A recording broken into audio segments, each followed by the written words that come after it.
جو آیت میں نے پڑھی ہے جس کو آیت مباہلہ کہتے ہیں، مباہلہ کا مطلب ہوتا ہے سامنے والے کو جب دلائل سے شکست دے دی جائے اور وہ دلائل کو نہ مانے تو پھر قرآن کہتا ہے کہ مباہلہ کیا جاتا ہے۔ مباہلہ قرآن کو اس آیت کے اندر جو بیان کر رہا ہے وہ یہ ہے کہ تم بھی اپنے بچوں کو بلاؤ، ہم بھی اپنے بچوں کو لے کر آتے ہیں، تم بھی اپنی عورتوں کو لے کر آؤ، ہم بھی لے کر آتے ہیں، اور ہم خود بھی شامل ہو رہے ہیں، تم بھی شامل ہو جاؤ، اور پھر دعا یہ مانگیں گے ہم بھی اور تم بھی، اے اللہ جو جھوٹا ہے اس پر تیری لعنت ہو۔ یہ مباہلہ ہے جس کو قرآن بیان کر رہا ہے۔ باقی مباہلے اور بھی انداز سے کیے گئے ہیں، اور شروع اسلام سے یہ سلسلہ چلتا آ رہا ہے مباہلہ کا، اور یہ اللہ کی جانب سے ایک دلیل راسخہ ہوتی ہے جس کا کوئی رد نہیں کر سکتا۔ تو یہ جو مباہلہ قرآن بیان کر رہا ہے نا، یہ نجران کے عیسائیوں کے ساتھ مباہلہ ہوا۔ اللہ کے محبوب نے ان کو اپنے دین کی حقانیت پر دلائل پیش کی اور ان کو حکم دیا جو وہ تثلیث کے قائل تھے۔ وہ کہتے ہیں کہ خدا 3 چیزوں کے مجموعے کا نام ہے، اللہ تعالی، جناب عیسیٰ اور جناب عیسیٰ کی ماں۔ فرمایا یہ 3 چیزوں ملیں تو پھر ایک خدا بنتا ہے، اس کو کہتے ہیں تثلیث۔ عیسائی جو ہے وہ اس کے قائل ہے، بہرحال یہ الگ موضوع ہے۔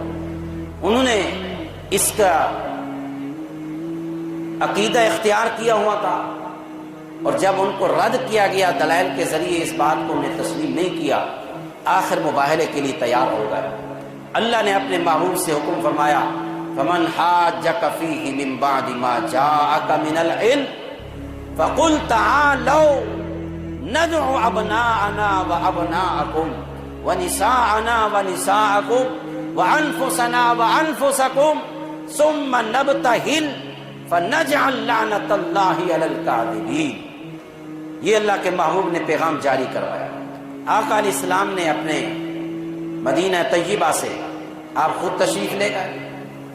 حضرت امام حسین کو حضور نے اپنے کندھے پہ اٹھایا،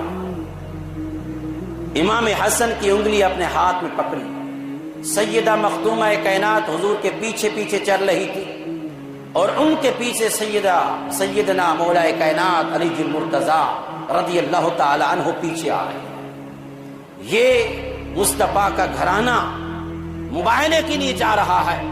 میرے آقا علیہ السلام نے فرمایا کہ میں دعا کروں گا اور تم نے آمین کہنا ہے۔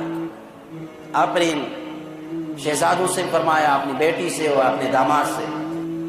اب یہ یہاں سے روانہ ہوئے، نجران کی طرف جا رہے ہیں، عیسائیوں سے مباہلہ کر رہے ہیں۔ عیسائیوں کا بہت بڑا پادری تھا، اس نے جب حسن اور حسین کا چہرہ دیکھا نا، حالانکہ کتنی عمر تھی، اگر حضرت امام حسین صحیح طریقے سے چل سکتے تو حضور ایک ہاتھ میں امام حسن کا ہاتھ لیتے اور دوسرے امام حسین کا لیتے۔ یہ 10 ہجری کی بات ہے، حضور کا آخری سال تھا۔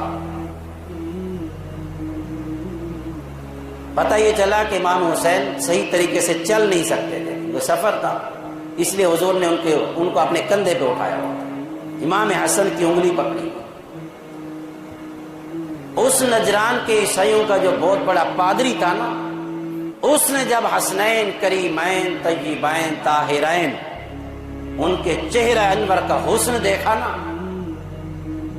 اس نے کہا او عیسائیوں، میں تمہیں بتا رہا ہوں پہلے سے، میں اپنے علم کے مطابق جان چکا ہوں یہ حسین و جمیل چہرے والے شہزادے، مجھے ایسے لگتا ہے اگر انہوں نے اپنی زبان سے نہیں بلکہ اپنی آنکھوں سے پہاڑوں کو بھی اشارہ کیا تو پہاڑ بھی ہلنے لگ جائیں گے۔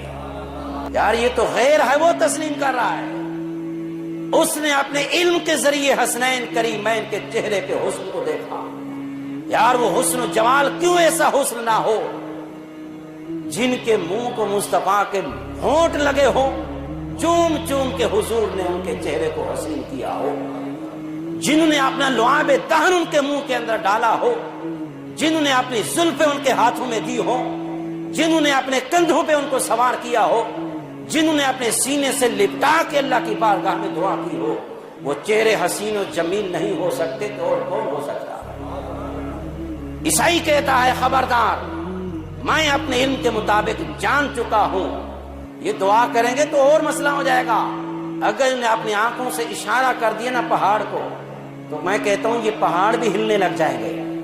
اور اگر یہ یہاں آ کے مباہلے کے اندر تمہارے خلاف دعا کرنے پر آمین انہوں نے کہہ دی, تو میں کہتا ہوں قیامت تک تمہارا نام و نشان بھی نہیں رہے گا.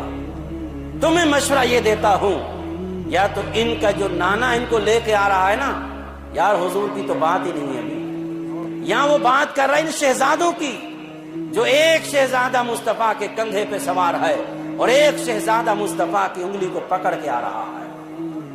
یار جن سے تعلق ہے مصطفیٰ کا, ابھی تو بات ان کی عظمت کی ہو رہی ہے. ابھی مصطفیٰ کی شان کو بیان کریں تو وہ تو بات ہی کچھ ہو رہا ہے. بات ان کی ہے جن کو مصطفیٰ کا دامن ملا ہوا ہے. وہ کہتا ہے میں تمہیں مشورہ دیتا ہوں, یا تو جو دین حق لے کے یہ آ رہے ہیں اس کو تسلیم کر لو, تمہاری بقا اسی میں ہوگی, ورنہ کسی اور بات پہ راضی ہو جاؤ. میں تمہیں یہ مشورہ دیتا ہوں مباہلہ مت کرنا. اگر انہوں نے آمین کہہ دیا دعا کرنے پر, تمہارا نام و نشان قیامت تک ختم ہو جائے گا. لہذا کسی بات کے اوپر راضی ہو جاؤ. اور وہی ہوا. اس نصرانی کے مشورے کے اوپر فیصلہ یہ ہوا کہ ہم سالانہ آپ کو ٹیکس دیتے رہیں گے, لہذا ہم اپنے دین کو بھی نہیں چھوڑ سکتے, تمہارے دین کو بھی قبول نہیں کر سکتے, لیکن ہم نے یہ مان لیا ہے تمہارے دین کی حقانیت کو تسلیم کر لیا ہم نے, لیکن آپ نے دین کو چھوڑ نہیں سکتے. کیونکہ حضور پہلے سے ان سے یہ بات کر چکے تھے کہ یا تو ٹیکس دینے پہ راضی ہو جائیں اور یا ہمارے دین کو قبول کریں, دو باتیں ہیں. تو انہیں اس بات کو تسلیم کر لیں. یہ بھی ایک نصرانی کے کہنے پر, اور حسنین کریمین کے چہرے انور کے حسن و جمال کو دیکھ کر انہوں نے اس بات کا فیصلہ کر لیا ہے کہ ہم اپنے دین پر اس انداز سے قائم نہیں رہ سکتے کہ اگر مباہلہ کرے اور اپنے دین کی حقانیت کو ظاہر کرے. کیونکہ اللہ فرماتا ہے کہ اے محبوب آپ کا دین حق ہے, اس لیے حضور آ کے دعا کر رہے ہیں کہ جب ہم دعا کریں گے ہمارا تو دین ویسے ہی حق ہے, ہمارے دین کی حقانیت کو اللہ اور ظاہر فرما دے گا.